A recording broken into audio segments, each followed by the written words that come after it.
You are not able to turn on your Roborock S7 robot vacuum, or you are unable to charge it when you return it to the dock.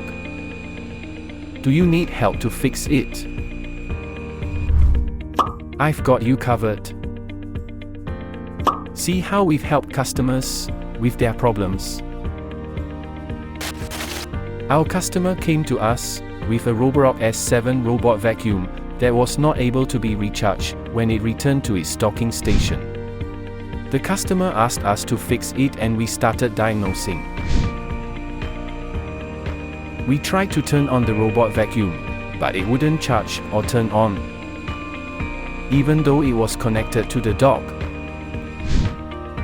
After conducting an investigation, we found the problem, a dead battery and a rusty fan due to water damage.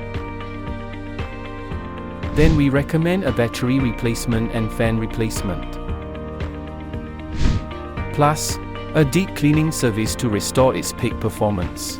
We started the service and repair process as soon as the customer approved. Next, we do unit testing to make sure that the robot vacuum works smoothly without any problems.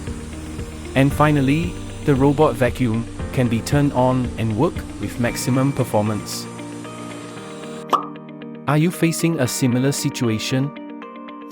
Let us be your solution.